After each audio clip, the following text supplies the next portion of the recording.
মেহেদির কাছে টাকা চাইতে গেছে পারে এরপর মিথ্যা মামলা দিছে যে ও পাচার কাছে দিছে, এটা মিথ্যা। মেহেদির কাছে টাকা পাইবে হেরা দুজন, হেনা কাকি আর রিতা কাকি। হেরা টাকা পাইবে, হেরা টাকা চাইতে গেলে হেগো অনেক গালাগালাত করে। গালাগালাত করার পরে হেরা যাইয়া করছে থানায়, একটু অভিযোগ করছে। অভিযোগ করার পরে হে আবার যাইয়া হেগো নামে মানুষ পাচার কেস দিছে।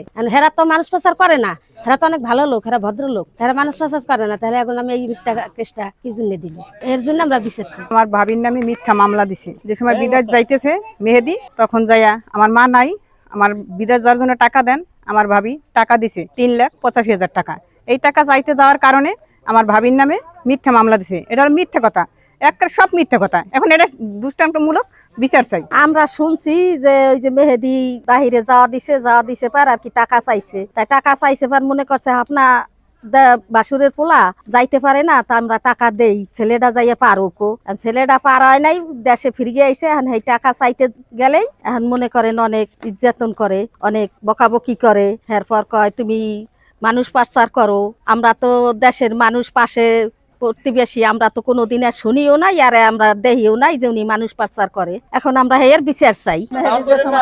সময় কইছে যে এমনি অগ্রিম বিষয় যাইবে, এগ্রিকালচার যাইবে, এর জন্য আমরা টাকা দিছে, মা নাই। এরপরে টাকা পয়সা দিছে, স্বর্ণ দিছে। এরপরে লিবিয়ার তো দালালি মানালি কি করছে, মাফিয়া হাজছে, মাফিয়া হয়েছে, মাফিয়া হয়ে টাকা পয়সা দিয়ে বাড়ি ঘরে বাটি দিয়ে ই করছে। তারপর ফ্রিজ কিনছে, তারপরে ডবুল হয়ে কিনছে। এরপর গরুর খামার করছে, আমের বাগান কিনছে 3-4 লক্ষ টাকার আমের বাগান করছে। ওইখানে যে মাফিয়া হইয়া আমের বাগান করে মাফিয়া হয়েছে ওই মেহেদি। মাফিয়া হইয়া টাকা পয়সা পাড়াইয়া, টাকা পয়সা দিয়ে এরপরে যে এরা শুনছে যে এত কিছু করতে আছে, যারা টাকা দিচ্ছে, ওই যে রিতা বেগম, এরপর ওই যে হেনা, তারপর কামাল, তারপর ফাতেমা, এরা টাকা পয়সা দিচ্ছে। আর মনে করছে যে ও তো মাফিয়া করে, ও মনে করেন 50 লক্ষ টাকা আনছে ওইখান তো।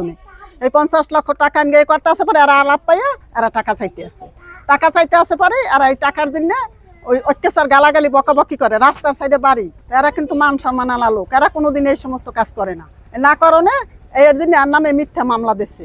মিথ্যা মামলা বিচার চাই, বিচার দেবেন বিচার। এরা কিন্তু এই সমস্ত লোক কোনোদিন এই কাজ তারা করে না। আমার বাসুরের ছেলেকে আমরা কয়েকজন, মানে আমার চাচাতো দেবর বাসুর, তাকে সবাই আমরা টাকা দিছি, টাকা দিয়ে হেল্প করছি। সেই টাকা চাওয়াতে হেল্প করছি, সে বিদেশ যাবে সেই জন্য আমাদের কাছে টাকা চাইছে। পরে আমরা টাকা দিয়ে সহযোগিতা করছি এই কারণে যে ওর মা নেই, যাক যদি ও আমাদের কাছে আবদার মানে করছে যে টাকা দিলে ওর বিদেশ যাইতে পারবে, আমরা টাকা দিছি। কিন্তু ও বিদেশ গেছে, যাইয়া আসছে, লিবিয়া গেছে না কোথায় গেছে জানি না, ওইখানে বসে ও দালালি ও করছে, কইরা আসছে। আইসা এখন আমরা যে টাকা দিছি সেই টাকা চাওয়াতে আমাকে অনেক হুমকি দামকি দিছে। পরে আমি অভিযোগ দেওয়াতে এখন আমার নামে মিথ্যা মামলা দিছে। আমি এখন বাড়িতে, আমাকে হুমকি দামকিও দিছে। আমি বাড়িতে নিরাপত্তাহীনতায় ভুগি। আমার বাড়িতে কোনো পুরুষ লোক নেই, শাশুড়ি, আমার মেয়ে, আমরা বাড়িতে থাকি। আপনাদের সকলের কাছে ওর বিচার চাই এবং আমার সম্মানহানি করছে এর বিচার চাই, এবং আমি যেন নিরাপত্তাহীনতায় ভুগি এটাও আপনাদের কাছে আমি জানাই রাখি যে ভবিষ্যতে যেন আমার কোনো ক্ষতিও করে না। ও লিবিয়া গেছে না ইতালি গেছে তা আমি জানি না সঠিকভাবে। ও যাওয়ার সময় আমাদের থেকে টাকা চাইছে, আমার যা দেবর বাসুর মিললে আমরা টাকা দিছি।